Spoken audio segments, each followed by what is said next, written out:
I'll just open with a couple comments here as guys are finishing up here. So obviously we are excited about the start of practice on Thursday. This is the week when most college programs start practice, depending on when you start playing. But we're really excited about it. Can't wait to get running with this group, team number 121 in the history of Ohio State basketball.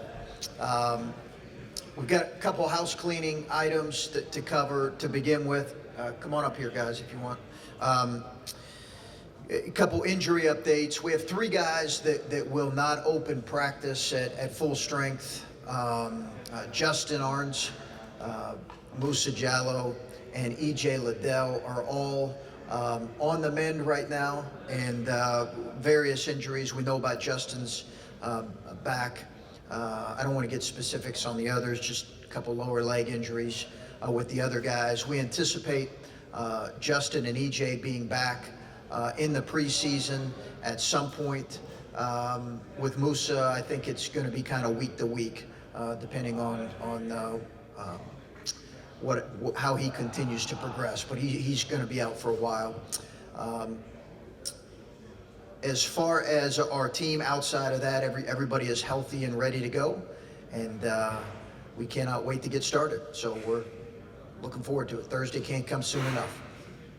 I'll open it up for questions. What are you hoping to get out of the exhibition game against Cedarville?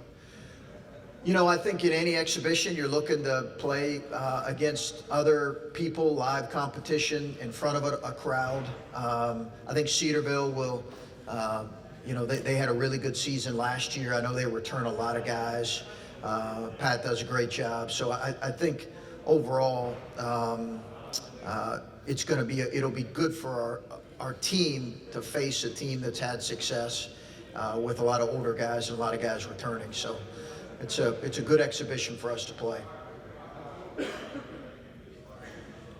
Chris, how do you want your team to handle the expectations this year? Do you want them to embrace that, or how do you want them to get with the expectations? Yeah, more than anything, focus on the day-to-day. I think we'll get what we earn, whatever that looks like. I think that's the biggest thing for us, is to focus on the day-to-day and the process of getting better, and not put too much thought into kind of what's said, good or bad, about us, what's written good or bad, what's projected good or bad. There's a little bit of everything when it comes to that. So we're really just trying to focus on the day-to-day and improving, and that's going to start on Thursday.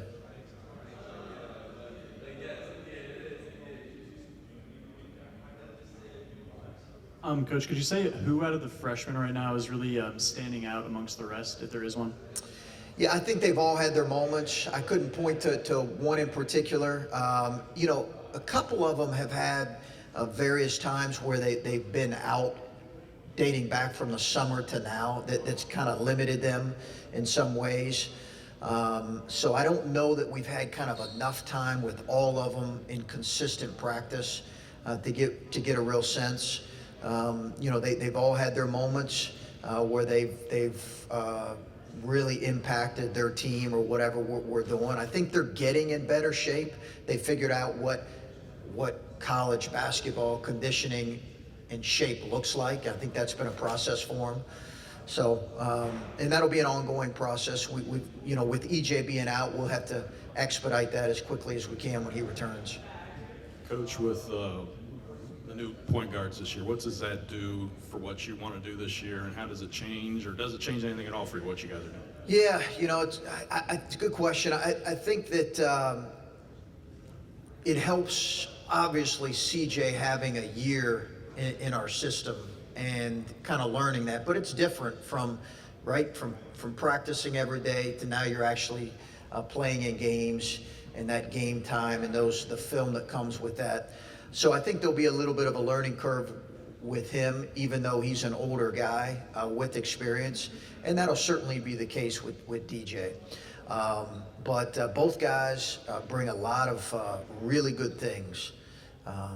CJ is tough and tough-minded, and I think really has a really good understanding of playing to win and what that looks like, and plays with good pace. Has been a part of successful teams. DJ adds a dynamic of being able to get in the paint and provide an opportunity to attack in transition. So those are things that we're looking forward to kind of continuing to explore here in this next month.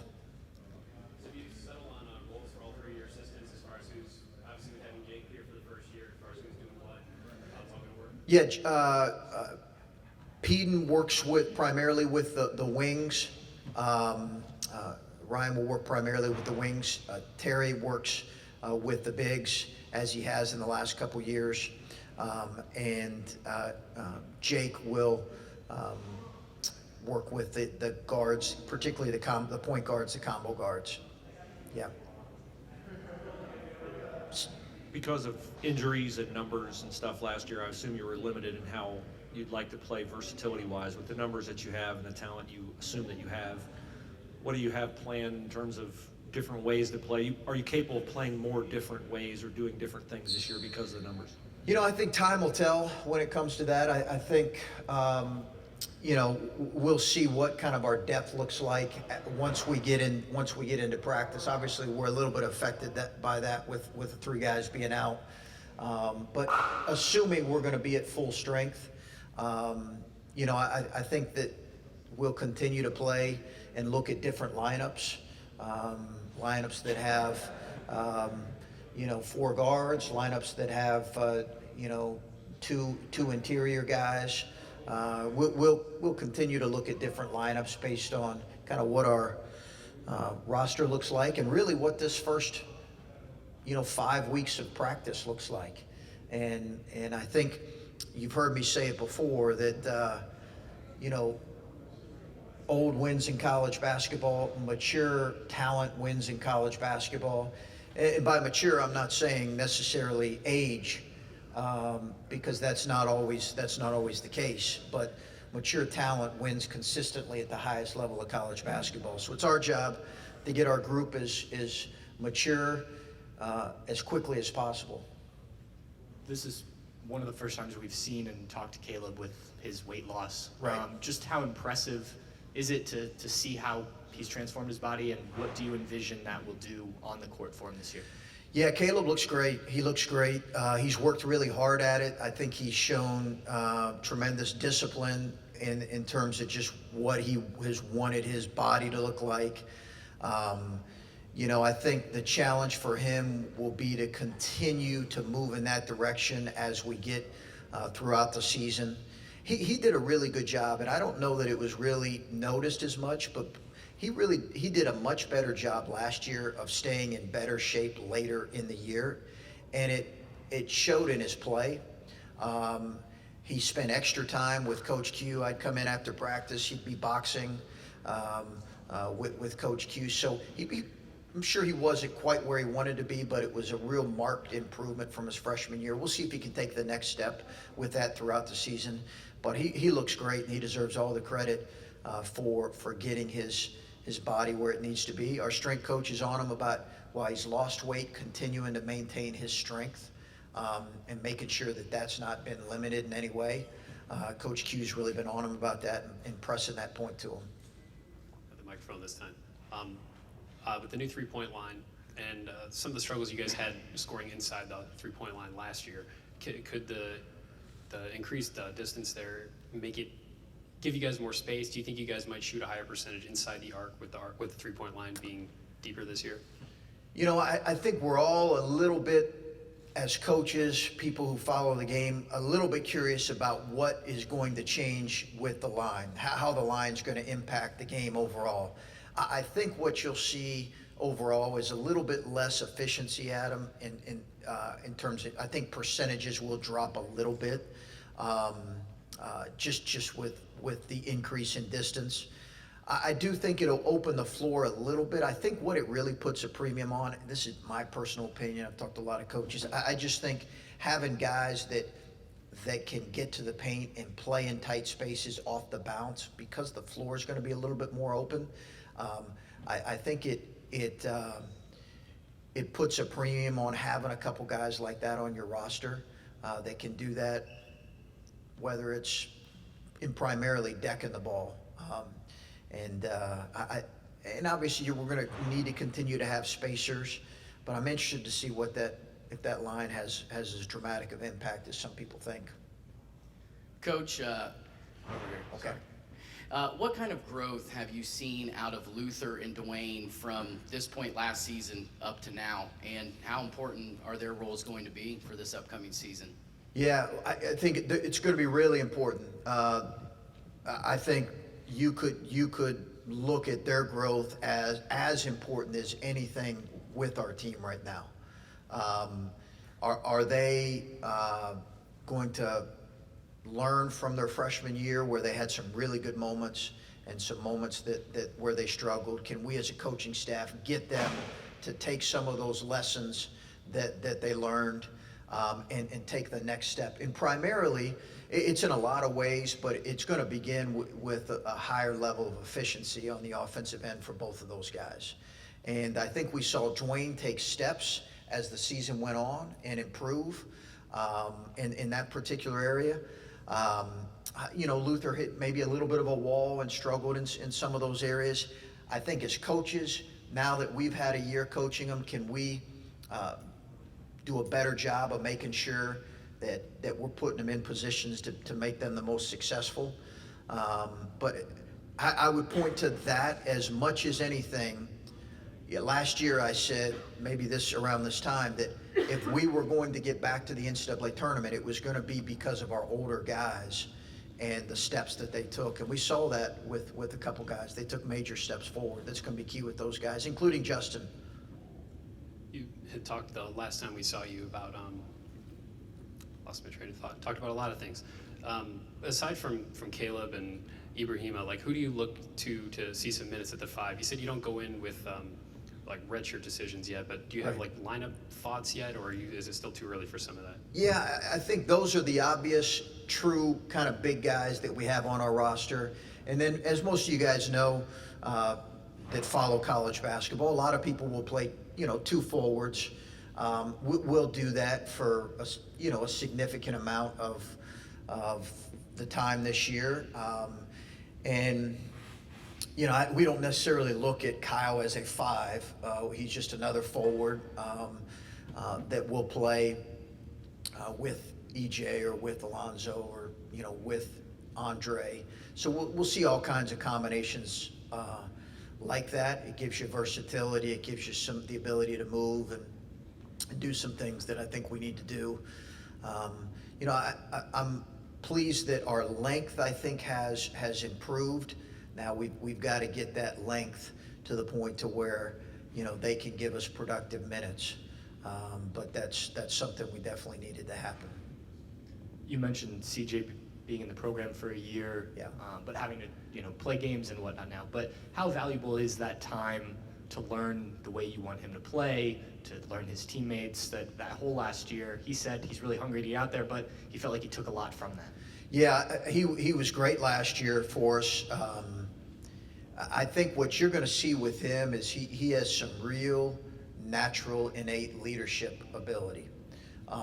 And I think that's always the thing that's impressed me about him, is the fact that he has some real natural leadership ability that's exciting. The elements of his game that he has to improve, assist-to-turnover ratio has to improve. He's got to continue to improve his shooting. I think he's a plus defender, but just he's about the right stuff. He really is, and I think that's going to be as valuable as anything, along with his experience. And he went through what a lot of college basketball players go through, where there were times he played a lot and started. There were other times where he had to come off the bench, and he had to figure that out, and that helps a guy as he transitions to another place. Chris, I talked to Dwayne, and he said that Jake Diebler has already helped him improve as a player and a person. You guys haven't even had a practice since his hire. How is it that he's been able to make such a dramatic impact in the coaching staff, and you guys haven't even been in the practice gym yet? I think all of our staff do that, to be real honest with you. Dwayne probably was the one that pointed that the most, but I think Terry does a tremendous job with that. Ryan does a tremendous job. We spend a lot of time with our guys in the off season, Lori, and that's probably what he's speaking to specifically with Jake. And I think Jake's thrown himself into that position group and done a great job having him over to his house. And holding him accountable. But that's if he didn't say that, I would be questioning Jake and say, what are we doing here? So he's doing a great job doing his job. When you said Caleb and Q were boxing, did you mean that literally? Occasionally, yeah. I won't tell you who won that battle. Somebody had a reach advantage there. I was gonna say. Q puts him through a pretty strenuous post-practice boxing session. It's primarily against a pad, and he did a great. Caleb loved it. Well, I think he enjoyed it, so that helped him stay in better shape as the year went on. He did a great job with it. Coach, you have a pretty highly touted freshman class this year. Your thoughts on how they've been in practice so far? Yeah, good so far. I think all of them have had moments where they've looked like the gifted players they are, and all of them have had moments where they've looked like the freshmen they are. And I think that's been to varying degrees the case for all of them. Again, we've had a couple that have had some injury bugs that have kept them out of some stuff, but been pleased with the consistency and the work ethic of guys. And we'll see. This next month will be telling, because you go from doing workouts every other day, and conditioning stuff is hard with Q, but now it's a 5-week grind. It'll be fun in a lot of ways, but it'll be a grind for him as well. Chris, over here to your right. With DJ, because of where he played high school ball, and he didn't play on one of the major shoe circuits, he's probably more often than not always been the best athlete, the best player on the floor, maybe with the exception of NBA top 100 in USA basketball. Just how much of an adjustment is it going to be for him? How much do you talk with him about that? He's good, he's very good, but he's not always going to be the alpha dog on the floor like he was coming up.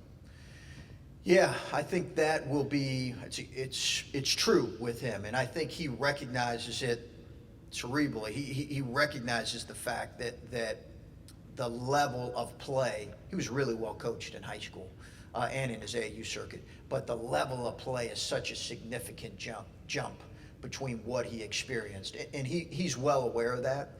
I think it's one thing to be well aware of it, and then it's another thing to be able to handle it the right way once you go through the ups and downs and the bumps that happen along the way when you're seeing athletes in length that you really have not consistently seen, maybe outside of his time at USA Basketball. So I think he'll handle that well. We'll have to help him through that because that's coming. I know he's only a freshman and you've only been able to see a little bit of him, but he looks like he might have the potential to be possibly your best player, your most talented, most naturally talented player. I don't know if you've seen any of that come through in a little bit you got to see of him this summer. Talking about DJ? DJ. Yeah, I think that, I think he's certainly shown really good moments in practice, but again, it's been somewhat limited. He was out a little bit in the summer with some injuries, so that kept him out of a few team workouts. So I think we've seen some really good glimpses. Having said that, I think there's going to be a learning curve there. And I think what we've seen that our most consistently, most impactful players right now have been a couple of our older guys. And that's to be expected. Just given the fact that we've got some older guys that have returned. Caleb obviously had a really good sophomore season, so we would expect that his consistency would be different than a freshman right now. You often say in college basketball how old wins. When you look at, you're probably going to have to rely on like a good amount of young guys, especially the freshmen. Yeah. Like, what's your level of comfortability or uncomfortability with knowing that like you can coach as much as you want, but you're still going to be young? Yeah, I can remember thinking through just this past year, literally being on the sidelines in some games last year and going through some stretches and saying, I hope this helps us next year. I remember a lot of games, too many games, where I said that. And it was honest, that like they were in the mix, they were playing, and I'm saying, okay, hopefully this will help us in years to come. It'll help them, it'll help us. So I really hope that's the case. Now, will there be more of those moments this year, just given the overall youth, and I don't want to assume that, it's not like Dwayne, Luther, and Justin are seniors, fourth-year seniors, but I do hope that the playing expedited some things. I think we'll have moments this year where we'll say that about guys. And as I just mentioned, I think, old wins, mature talent wins consistently in college basketball. How quickly can we get this? Because we're going to play young guys, obviously. We've got a lot of them.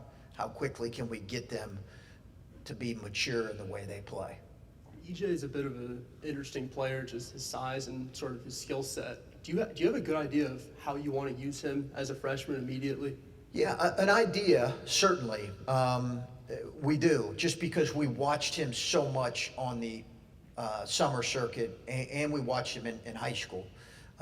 So I think we do have a pretty good feel for kind of his game. But again, once he gets out here and plays consistently with high-level athletes and goes every day against whoever he's going to go against, I think we'll have a better feel. But in my mind, I think we'll kind of play him all over the floor, and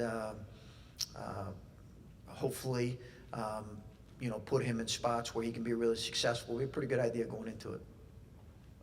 I've heard you say there's going to be a learning curve for these freshmen a couple of times since Sure. they've been here. Last year, that group went through a lot. Sure. As far as a roller coaster, 6-game losing streak. Luther had some 20-point games, and he had some 5-point games. Are you at all, when you're having this conversation with this freshman class now, are you leaning on that class a lot at all to kind of emphasize that message that it's not going to always be this smooth transition?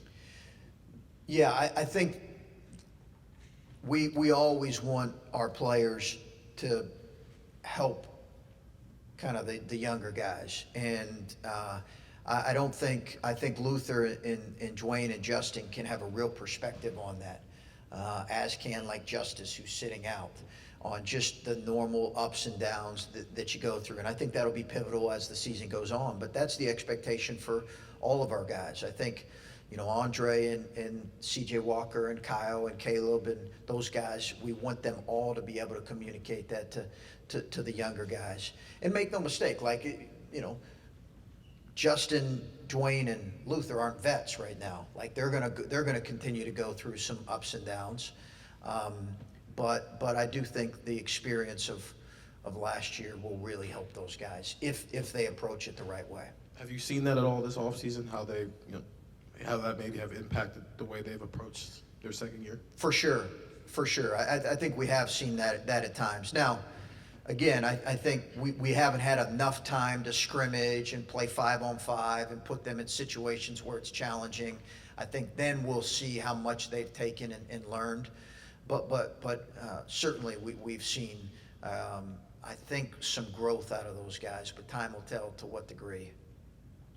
Back here in the middle, I haven't heard a lot about Alonzo Gaffney. Cleveland kid, went away from home for a year, theoretically developed. I mean, just what did that year do to help him, and how has he positioned himself to help you guys this season? I think that the year away, he would say, probably helped him in a lot of ways, just kind of growing and maturing and getting better. He obviously presents a tremendous physical, tangible stuff, length and size, and the ability to move at his size is really good. He would tell you, he's an interesting story because he kind of bursted onto the scenes really in one summer, and went from really lightly recruited to really heavily recruited. And I think the biggest thing, and I think Zoe will tell you this, is the challenge for him has always been the consistency of his effort and his play. And I think that's the exciting thing for us, to kind of be able to attack that and understand that, hey, we've got to try to get consistency out of him. He'll have normal ups and downs, but we're really excited about what he can be. When that's going to happen, who knows? I love to share the story with him about Kada and Kada's journey here, and kind of he went through a tough struggle his freshman year. We were really fortunate because we coached him as a fourth-year player, and you coach a guy as a fourth-year player that's as gifted as he is, you see a lot of really good benefits. From different magazines, you get different reads on Ohio State. I think one of them has you number 5 in the country, and another one maybe in the lower 20s, I don't know, and maybe even one of them outside the top 25.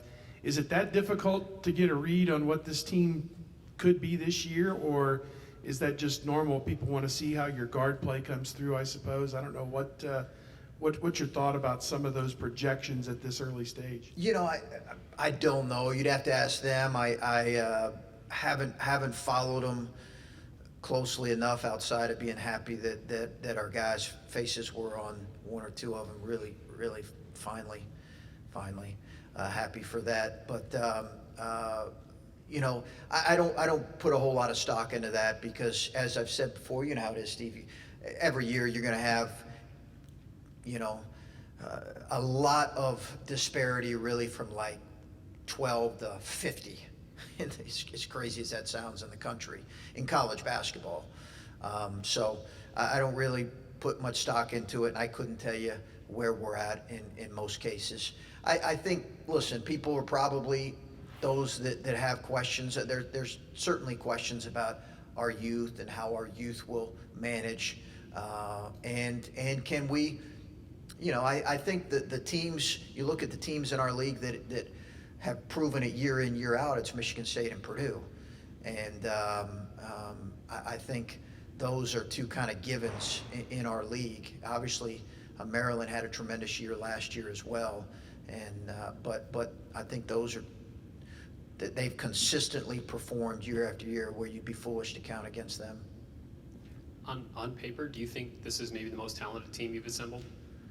I don't know if I could say that because I think while our numbers were limited, you talking about it here or in my career?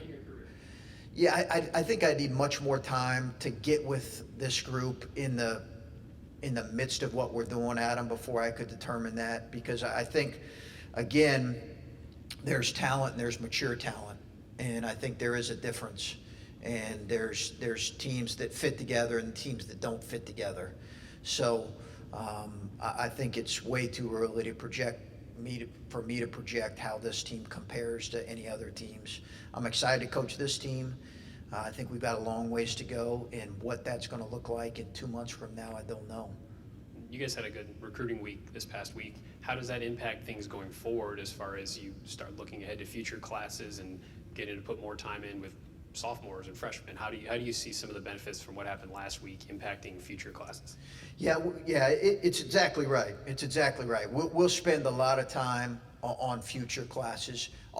You're always keeping an eye on kind of the current class, but given our roster makeup right now, we'll spend a lot of time on future classes, which we've already feel like we've made some inroads, but it's a daily process, as you know. You know, I think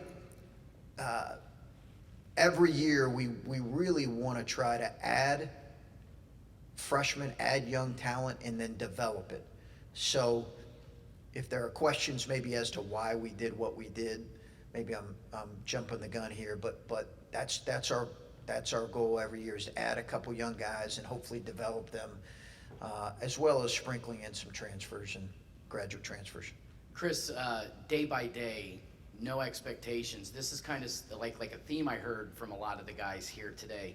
Is that like a philosophy that you've kind of, imparted upon them, or is this something that they've kind of taken on themselves? I think we have smart guys that I would want to give them a lot of credit. I think we have smart guys. We'll see how we are with that, and how consistent we are with that. I think,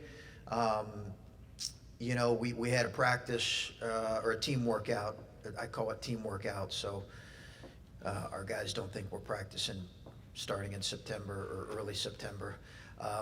But it's really a practice. Nonetheless, we had a workout, and at the end of that, one of our guys said, "Hey, listen, don't think about what happened, this is one of our older guys yesterday. Don't think about like what it's going to look like tomorrow. Like, just make sure we do our best today." And I really think that mindset can give you the best chance to be successful.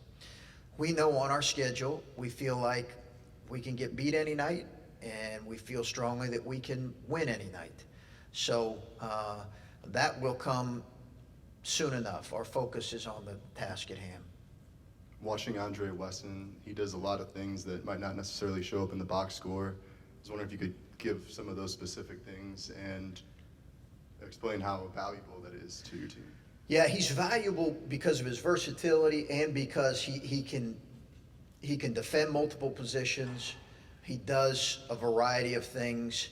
I think, again, he's another one where his efficiency has to improve a little bit more. His shooting numbers have been good. Can they take a little bit of a step forward? Can he get to the free throw line a little bit more? Defensively, can he grow to be a guy who can defend athletic wings and an interior guy, maybe a bigger four? I think those are the things, the challenges ahead of him. I think he's really hungry to have a really good and impactful senior year. But again, we don't finish like we did last year without him, Keyshawn Woods, those older guys kind of really leading the way there. Any other questions here? Okay, thanks, guys.